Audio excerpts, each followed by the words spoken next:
오늘은 우리가 일상의 거룩에 대하여 함께 12장 말씀을 중심으로 좀 생각을 해 보려고 합니다.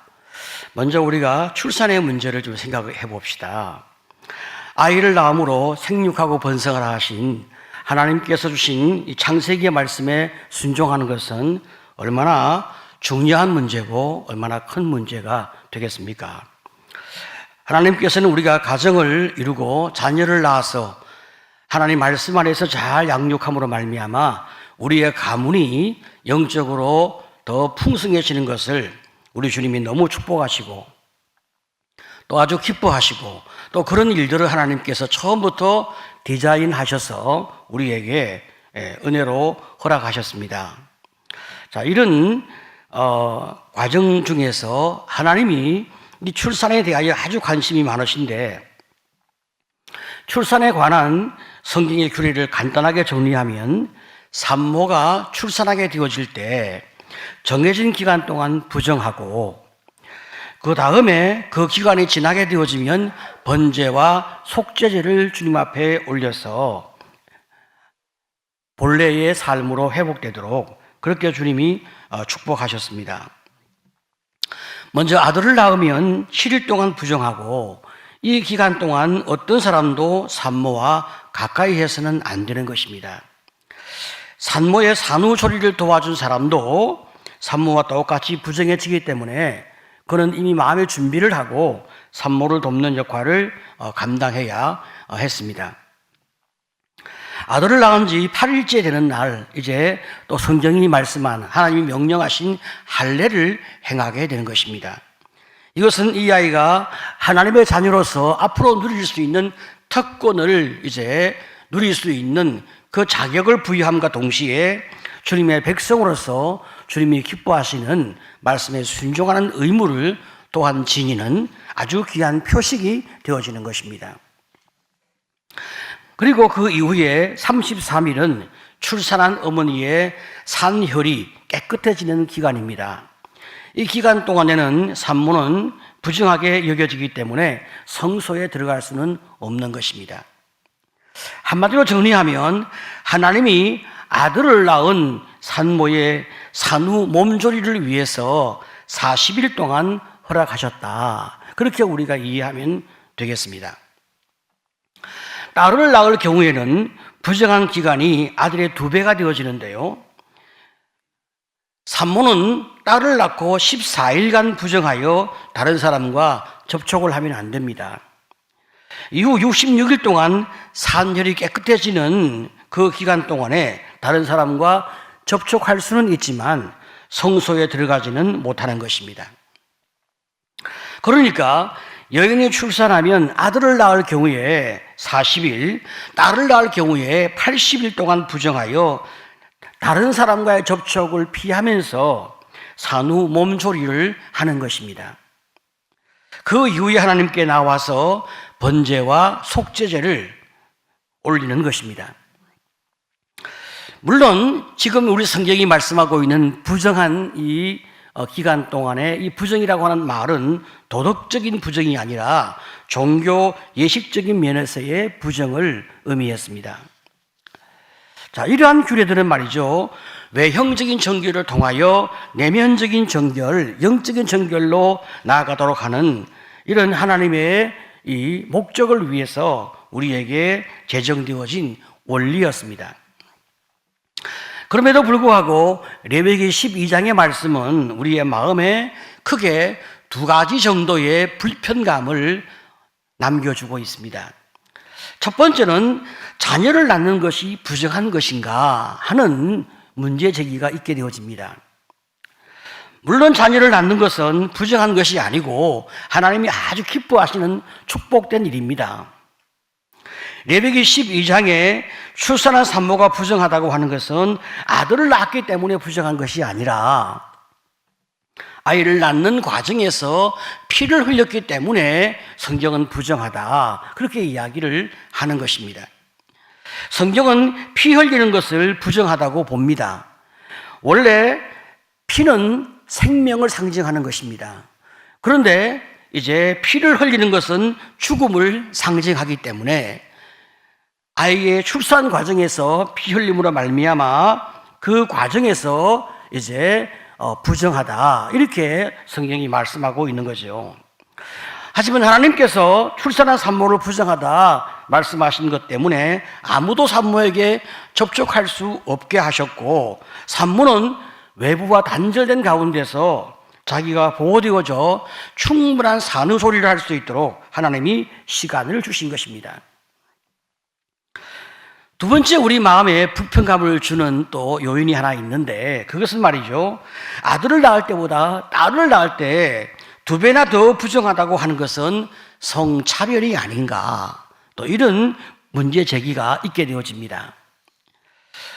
여러분, 우리가 성경을 볼 때 구약이나 신약이나 성경 전체를 우리가 보게 되어지면 하나님이 남녀 차별을 결코 원하지 아니하시는 그런 하나님의 의도와 방향성을 우리는 분명히 보게 되어집니다.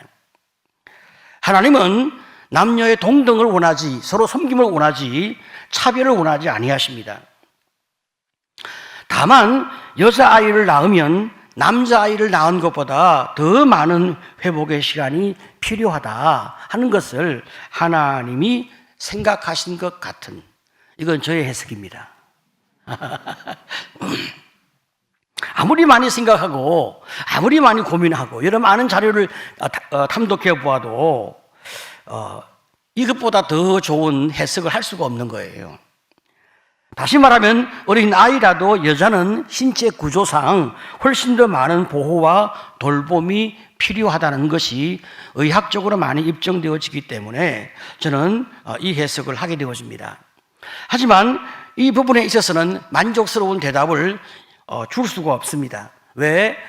성경이 말씀하고 있지 않고 또 많은 학자들도 만족스러운 해석을 그 누구도 제시하지 못하기 때문입니다. 아마도 우리가 잘 모르니까 천국에 가게 되어지면 우리 예수님께 질문을 하면 얼마나 또 친절하게 잘 대답을 해 주시겠습니까? 어떻든 간에 여성은 더 많은 보호와 돌봄과 회복의 시간이 필요하다. 하나님의 그 섬세한 인도하심이 참 여성에게 많이 베풀어진 것 같은 그런 생각들을 하게 되어지는데요.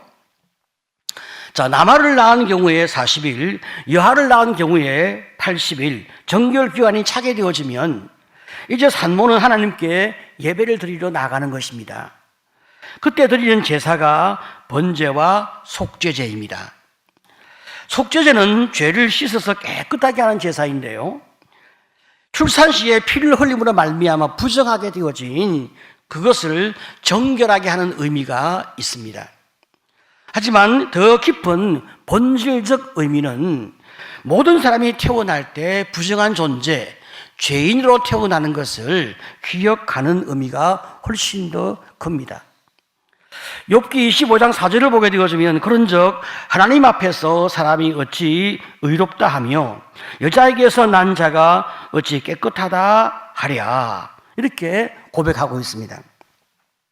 우리가 출산되어진 그 아이를 가슴에 끌어안고 참 이 산모가 함께 하나님 앞에 우리의 죄인됨을 고백하면서 하나님의 용서와 은혜 없이는 우리의 삶을 시작할 수 없다고 고백하는 속죄 예배는 얼마나 거룩하고 얼마나 귀한 예배가 되겠습니까?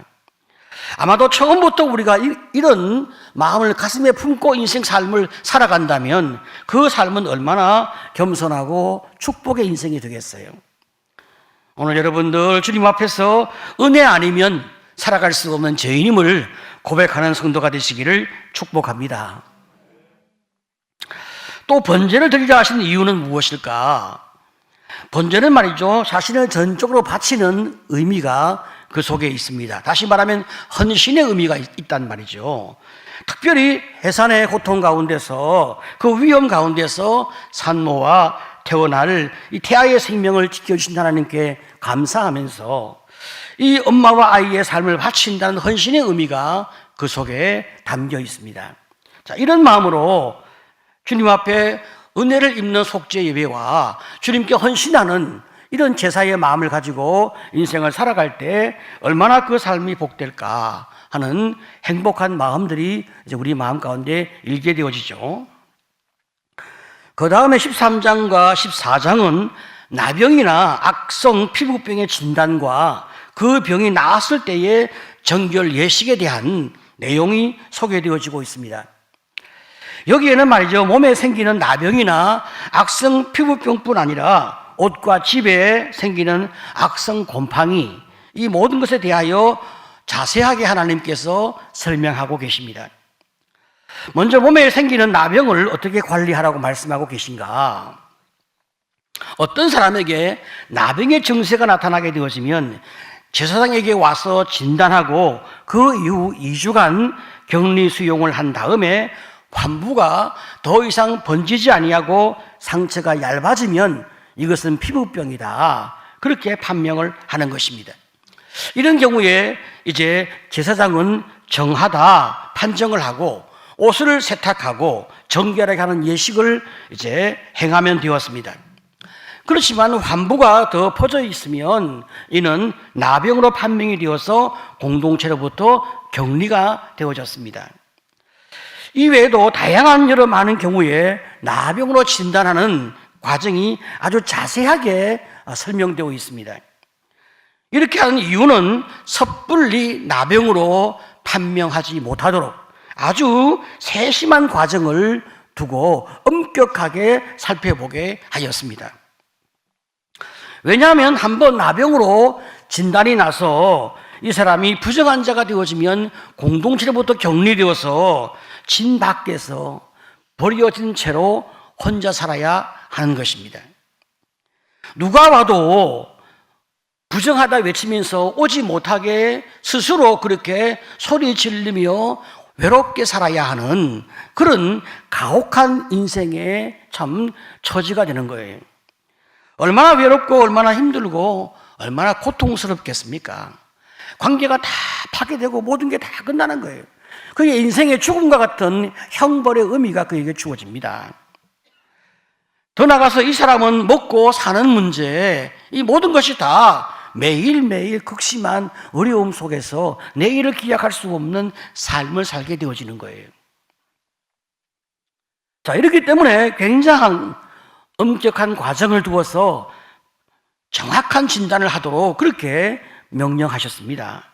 뿐만 아니라 말이죠, 나병은 전염성이 매우 강하기 때문에 공동체 전체를 위험에 빠뜨릴 수 있으므로 신속하고 정확하게 판단을 할 수 있도록 하나님께서 또 분명하게 제시하고 있습니다. 환자 자신과 공동체 전체를 위해서 매우 중대한 판단이기 때문에 여러 절차와 확인 과정을 거치고 또 거치게 하셨습니다. 만약에 나병이 나은 경우에 정결 예식을 행하는데 확실하게 나온 것을 확인하기 위해서 2차 정결 예식을 통과하게 하셨습니다. 1차로 진영 밖에서 정결 예식을 행하고 7일째 다시 한번 온몸의 털을 깨끗이 밀고 옷을 빨고 목욕을 깨끗이 한 다음에 다시 정해지는 절차를 밟게 되어집니다. 그리고 8일째 성막에 와서 이제 속건제, 속죄제, 번제, 소제를 드리면서 제사장으로부터 정하다 최종적인 판결을 받게 되어지면 그는 하나님 앞에서 모든 관계가 회복되어지는 이런 은혜를 누리게 되어집니다. 하나님은 말이죠, 우리의 육체 건강이 우리의 삶의 행복에 얼마나 중요한 요소가 되는지를 너무나 잘 아시는 거예요. 특별히 이스라엘 백성이 광야에서 함께 집단 생활을 하고 있기 때문에 하나님이 중요하게 보신 것이 바로 전염병에 대한 관리였습니다. 이 전염병은 한 사람만의 문제가 아니라 공동체 전체를 위험에 빠뜨리기 때문에 철저하게 관리하도록 하나님께서 율법으로 정해 주셨습니다. 또한 우리 하나님은 말이죠, 우리의 의복이나 주거 환경의 문제가 우리의 삶의 질에 큰 영향을 주는 것을 너무나 잘 아십니다. 그래서 깨끗한 옷을 입고 깨끗한 집에 살아갈 수 있도록 의복 관리와 주택 관리에 신경을 써서 관리할 수 있도록 우리에게 과정을 인도하시고 또 은혜를 주셨습니다. 하나님이 말이죠, 우리가 건강하고 행복한 삶을 살기를 원하시기 때문에 하나님이 이렇게 세심하게 우리의 삶을 은혜 가운데 이끌어 가시는 것, 참 얼마나 좋으신 하나님이신지 그 하나님을 믿으시기를 축복합니다. 네. 이제 18장에는 말이죠, 이방 민족의 가증한 풍속을 쫓지 말라 그렇게 또 당부하시는데, 레위기 18장 3절 말씀 우리 같이 한번 읽어보겠습니다.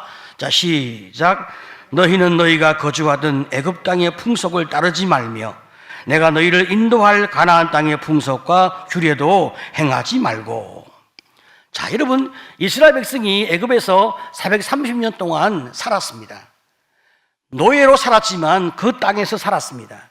그래서 그 땅의 풍속을 몸에 많이 배이도록, 생각과 문화의 그 풍속이 스며들도록 그렇게 살았습니다. 그런데 이 애굽 땅은 죄가 가득한 곳이었습니다.